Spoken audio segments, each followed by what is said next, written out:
Hello, ladies and gentlemen. Hi all.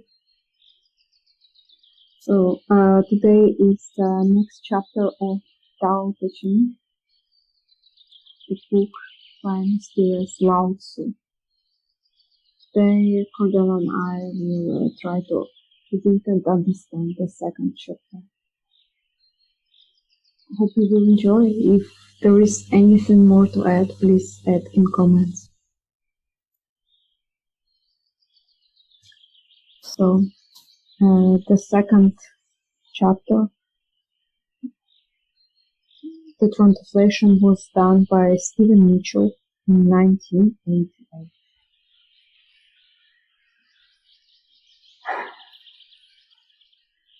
When people see some things as beautiful, other things become ugly. When people see some things as good, other things become bad. Being and non-being create each other. Difficult and easy support each other. Long and short define each other. High and low depend on each other. Before and after follow each other. Before, the master acts without doing anything and teaches without saying anything. Things arise and she lets them come. Things disappear and she lets them go. She has but doesn't possess, acts but doesn't expect. When her work is done, she forgets it. That is why it lasts forever. Cordelh? Yes, I'm here. Don't worry, we're just listening. Yeah. What do you think about this chapter? I think there are many ideas within the chapter. Like, we probably should go part by part. But, for example, what's the first part? When people see some things as beautiful, other things become ugly. To me, this feels like a very stoic perspective of the world in the classical sense, the old philosophy, not the modern term of it, in which actually, if a person starts seeing something as beautiful, inevitably they will get attached to it, and then everything that is opposed to it will become something that's bad, which actually leads to the second part that you were saying. When people see some things as good, other things becomes bad. And one of the big truths I see within this idea is that we shouldn't perceive, well, for example, I will use the term people as good or bad, because the truth is people are just people. Then there are good deeds, bad deeds, if we want to say it, but really it's not really good deeds or bad deeds, it's helpful deeds or hurtful deeds. And once we transform that idea, we instead of stop thinking about somebody being helpful or hurtful, or somebody that we absolutely love with 100% devotion and we are ready to do anything for that person, then there is this other concept in which we can say simply,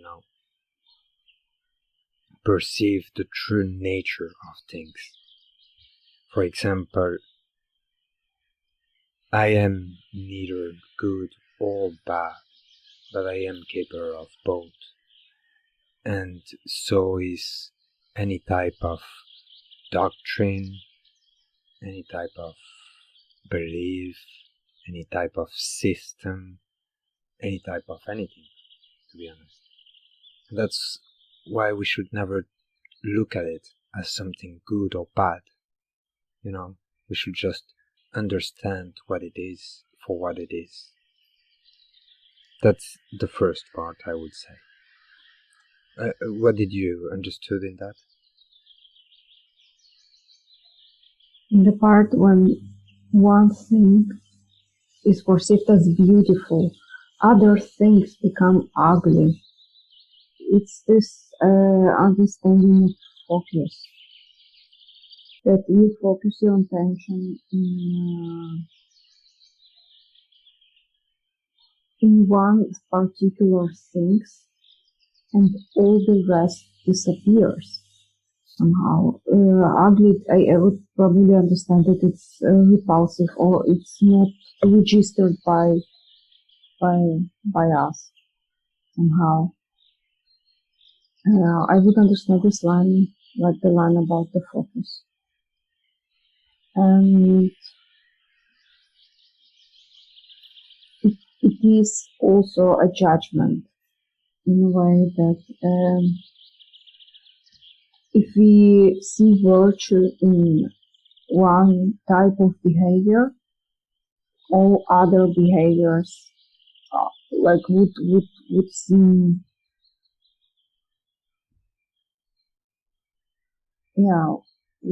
inadequate to us, like somehow not right. In many ways, it also comes back to the idea of what is normal. For example, if we perceive our environment and the people around us as normal, then we perceive them as being good, and everything else as abnormal, and thus as being bad, which is, in essence, really one of the big message of Taoism. To be open-minded enough to go beyond the veil, the masks that we wear. At the same time, I do believe that there is a big link, historically speaking, between the chain of ideas from Taoism and the Greek philosophers as Seneca and Epictetus and things like that. People like that, those people that started thinking those chain of ideas in which, either there is a connection historically, or it is such a humane basic idea that inevitably we would come to that conclusion.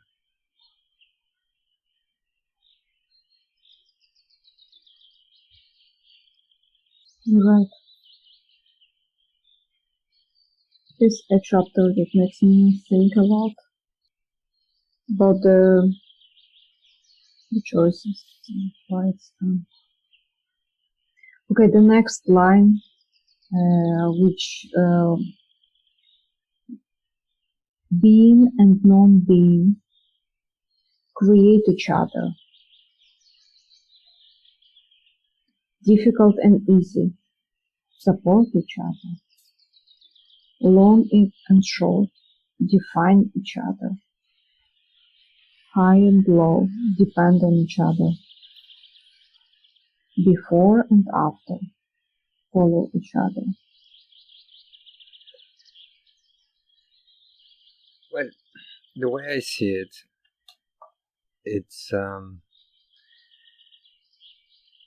it's closer to, for example, poesy. Once a person truly understands poetry, they notice that words and sentences can mean what they mean and can mean the opposites. And in many ways, this part is representative of this. For example, long and short define each other.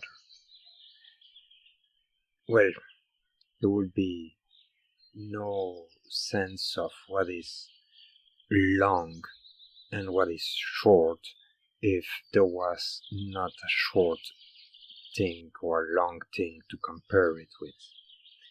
Then the difficult and easy support each other. I see it as that idea that, for example, everybody thinks that in the first attempt they do something, it has to work.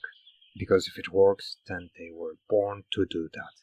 When actually the truth is, it's by practicing and practicing that we reach perfection. So for example, difficult and easy support each other in the sense that it will be difficult to learn how to do something easily. And this is not something I'm convinced everybody is aware of. A lot of people are just convinced that either it is too hard and they won't do it, or it has to come in the first time and it has to be perfect and everybody has to love it. And that's not how it works, you know. To become a master, one starts tiny and then grows and grows and grows until they are specialists in their field, for example.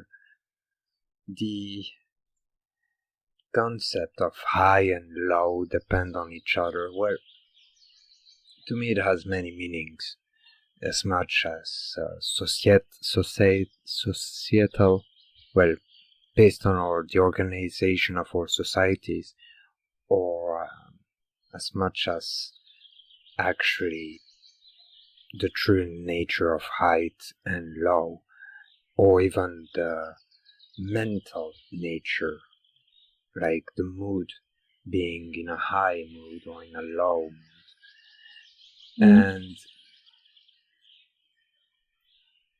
once we understand that, for example, the low and the high depend on each other, and not in the sense, you know, one has to abuse the other, but in a cyclic sort of sense, then things start making sense, you know. It is about,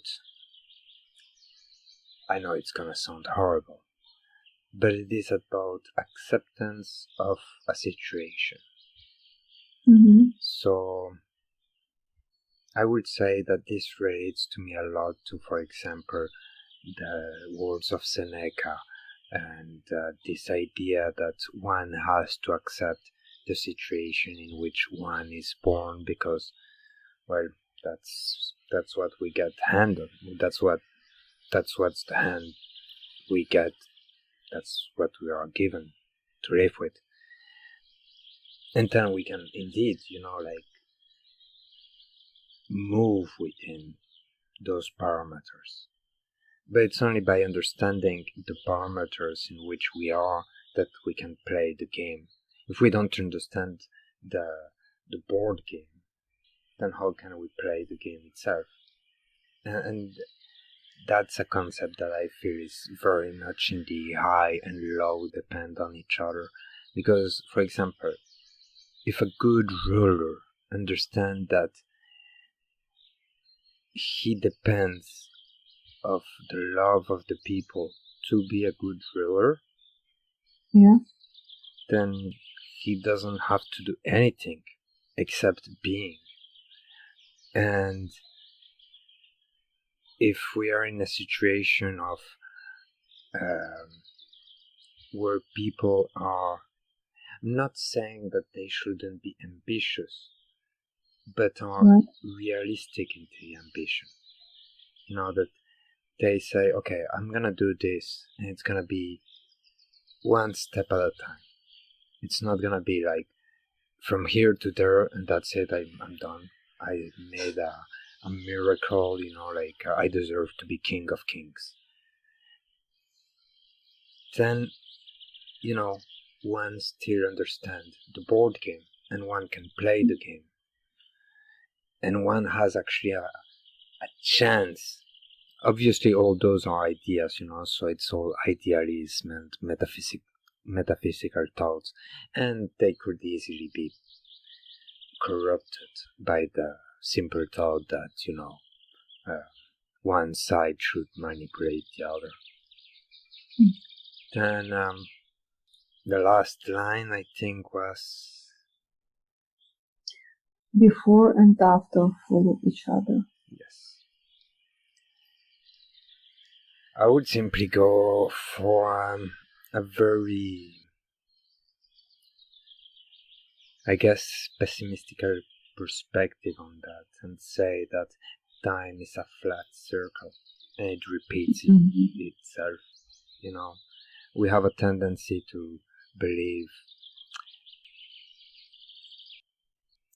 we have a tendency to not understand the finality of life.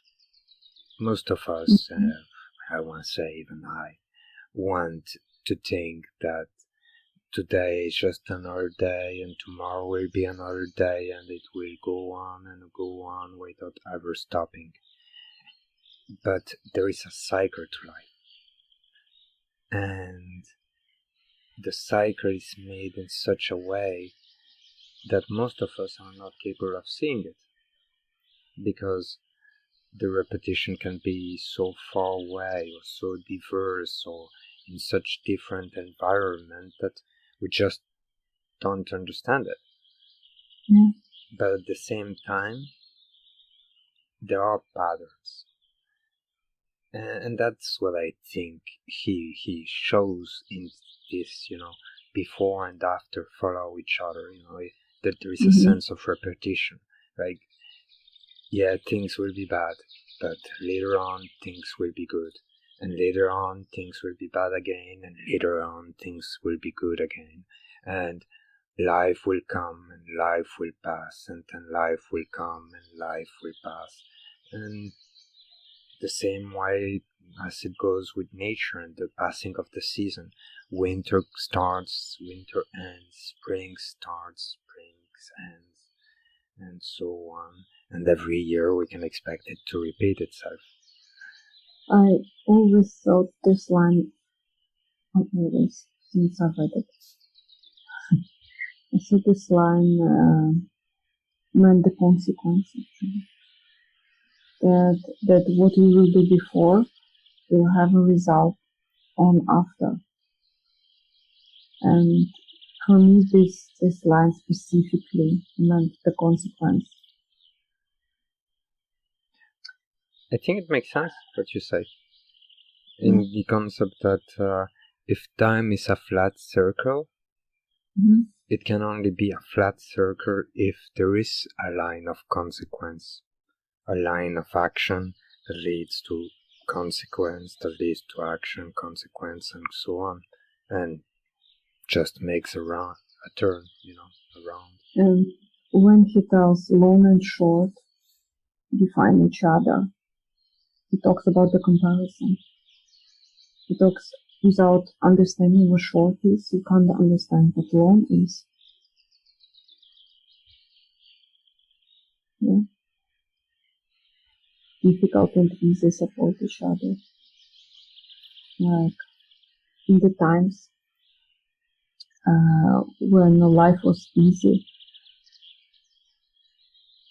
we will rest, and in the times when life will get difficult, we will find support in remembering the easy times when we rest. That's the exact way I understand the line. And for me was the thing that I could not understand why those things need to be said out loud. Like it's kind of really easy to know. Like it should be truth that doesn't have to be named somehow. Yeah. And understanding all of this, changing part is for the master acts without doing anything. and teaches without saying anything. Like understanding the basic ideas that you would rest when the time is easy, and when the time is hard, you will find support in remembering that time when you rested, and that before and after follow each other. This means that what is difficult now, afterwards, will not be as difficult anymore. Afterwards will come the time to rest. And that's why after you will see yourself as a master, you just relax. You'll know the truth. You'll know that time flows. Everything flows. You don't have to even worry. And then he said, things arise and she lets them come. Things disappear and she lets them go. Because before and after follow each other. I understand this. Although it's hard to explain for me. Because it's so kind of obvious. What do you think, Cordelh? Well, that part, therefore the master acts without doing anything and teaches without saying anything. To me, it means that a person doesn't need to patronize somebody else and tells them, I will teach you something. Or neither does it mean that they need to say it. It means that by simply being, they will show the example. So for example, let's say a lumberjack. He cuts trees. And then there is this new guy that comes in and he has to learn how to cut tree. Of course, the guy could go to a school where he could read a book about how to cut tree, or he could bug the lumberjack and ask them 1,000 questions about how he should hold the axe or stuff like that. Or he could just observe the old lumberjack that's cutting the tree and try to mimic him, which is something extremely basic and I want to say related to childhood. Every children mimics adults, their parents. And when I say that about children, what I really mean is humanity. We have a tendency to mimic what is best for us. So instead of having a master that tells you what to do, a person should be able to look at someone and then observe what they do without them showing it, just them acting the way they do it normally. And then one can really learn, to mimic the same deed in a natural way without having the imposition of rules and the structures and basically the rules and structure that most people need to claim to know something. On the part that things arise and she lets them come, things disappear and she lets them go,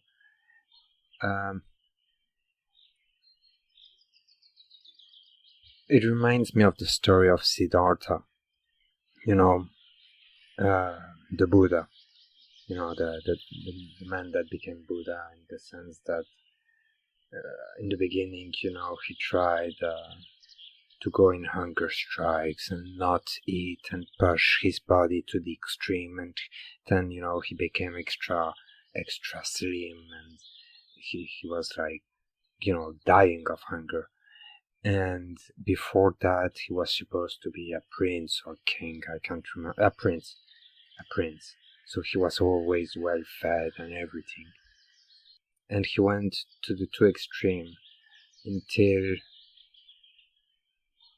he understood that one doesn't have to go to the extreme to reach harmony. One has to stand in the middle, and then one can reach harmony. And it does make sense. I mean, it's the equivalent of taking an instrument, for example my guitar, and playing it too softly and nobody hears anything, too hardly and then my chords will literally break, or just at the right type of, giving the rhythm. And if I do it with the right strength, with the right force, then it sounds beautiful. If I do it too hard, it breaks, and if I don't do it too hard, nobody hears it, and it sounds like a wrong note. It's all about balance. That's how I perceive that part. It's like you have to accept the hard thing and be able to, kind of like Tai Chi, absorb and let it go away, and then the same goes as disappear. The things disappear and she lets them go. Well, that reminds me of the Stoic philosophies, in the sense that one has to understand that nothing is eternal. Things are cyclic. Things come and go. And it's just the nature of life, really. And once we understand that, then it's much easier to accept that each day is in itself an actual little miracle. It's an opportunity to restart everything, to achieve new things, to change the way life goes, basically.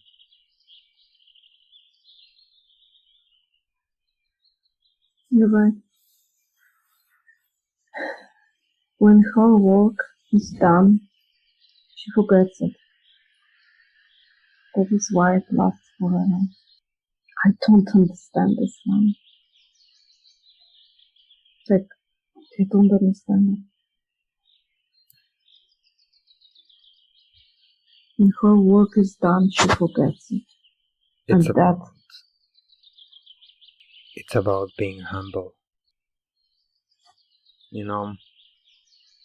It's about helping others without demanding something.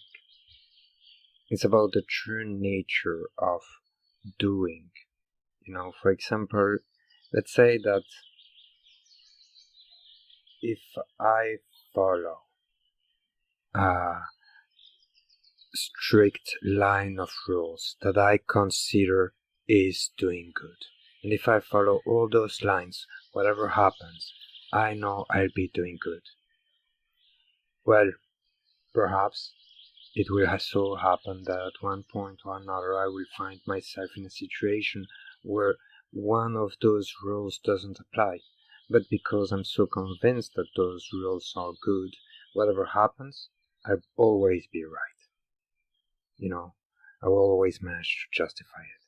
While if you have that concept of when the work is done, she forgets it, and that's why it lasts forever. It basically means that somebody comes, does the thing that needs to be done, and doesn't make a claim for it. That only lasts as long as that person exists. And instead, just does it. And then somebody comes along and keep on doing it. It's actually a very Eastern type of philosophy when one thinks about it, because way less related to the individual ideas, concepts we have, and much more to the concept of somebody coming, doing what they need to do, and going on. And then somebody else coming, doing the road, what they need, and going on.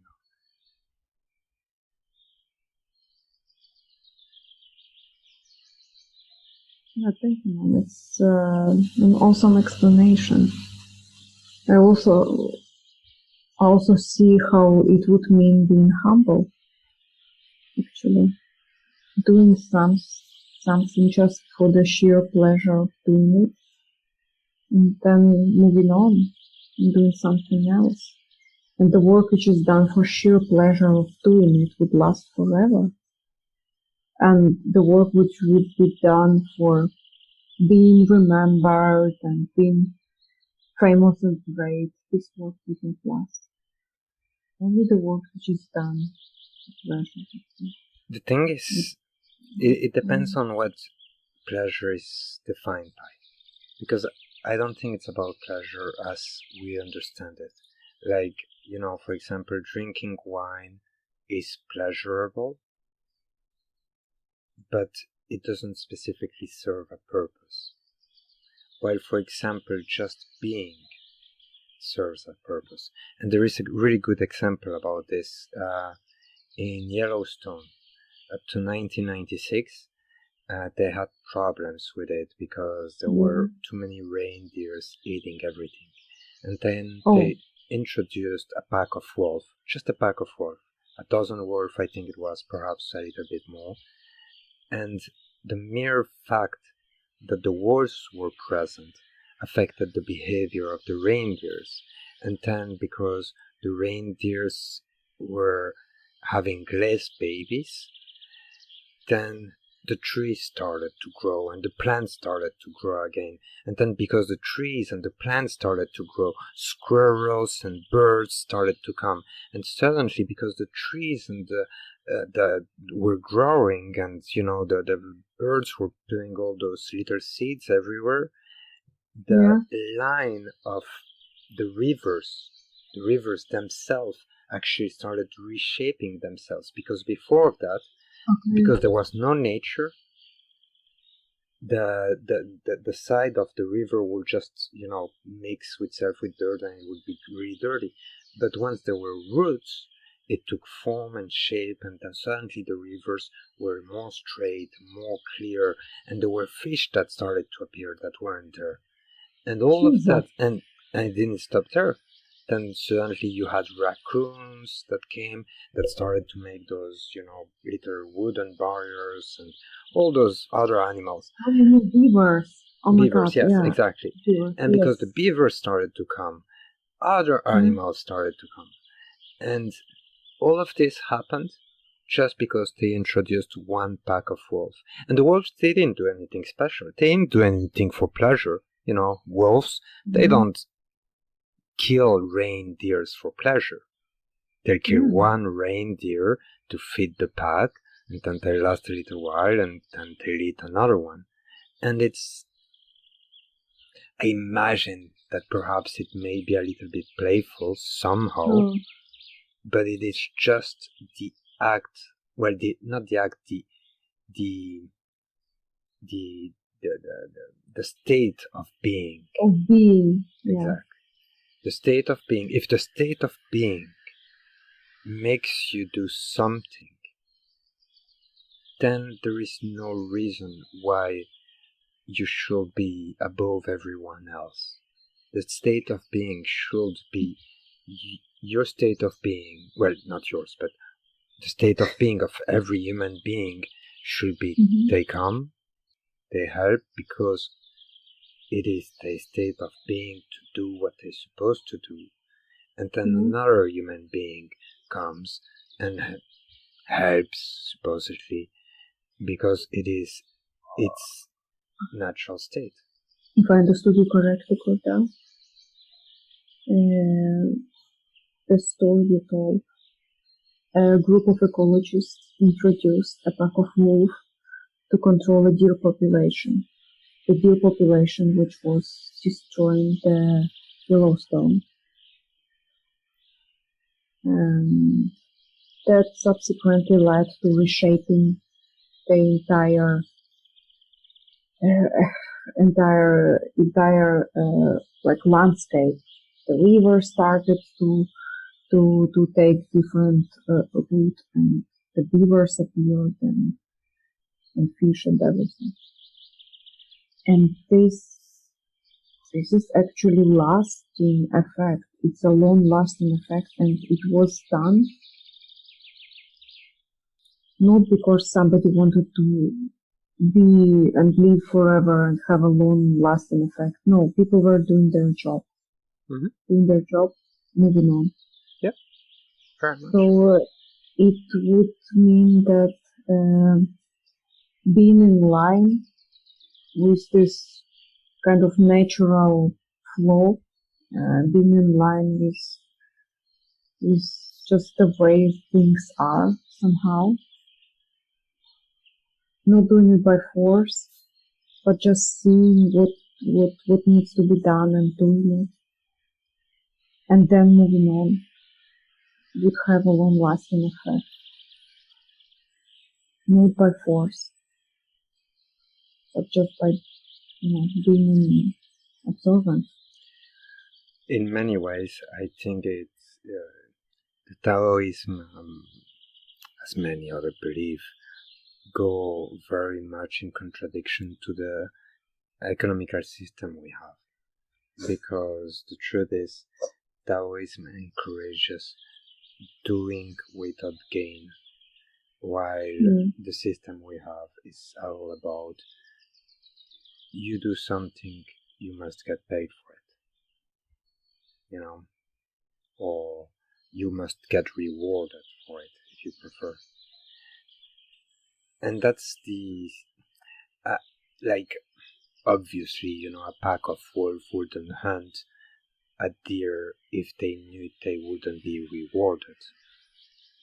But at the same time, a pack of wolves would hunt a reindeer if they receive even a slight chance to get a reward. So the concept of reward all by itself, I think, is misplaced in comparison of Taoism, in which that they argue that if you just do, you'll get the reward because you just do it, and that will be the reward itself, doing it. And I agree with that concept very much. I think very much that, for example, a much greater reward of going to the university rather than the diploma is the knowledge that one can get, or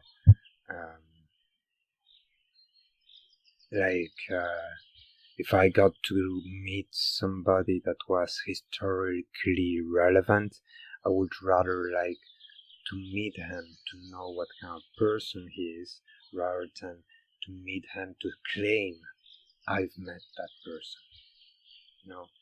It's two very different things. And once a person can understand these things, I feel like it makes it easier to actually take away a mask, look at somebody in the eyes, see them as an equal, accept that they're not bad, they're not good, they're just human beings, be able to, with the hardship or the good times, flow within it. There is a lot of wisdom in this chapter particularly. Yeah. I'm glad you read it. So, I guess it's time to bring it to a conclusion. Thank you for all your input, Cordelh. Extremely interesting and valuable. You made me understand this chapter. Of course, I could not. I've read it and it was so obvious. Or sometimes what's obvious is more complicated than... The same goes the other ways, you know. Sometimes what seems to be complicated is way more easy than what it looks to be. Cordelh, really appreciate your input. Thank you. Thank you for having me. Okay.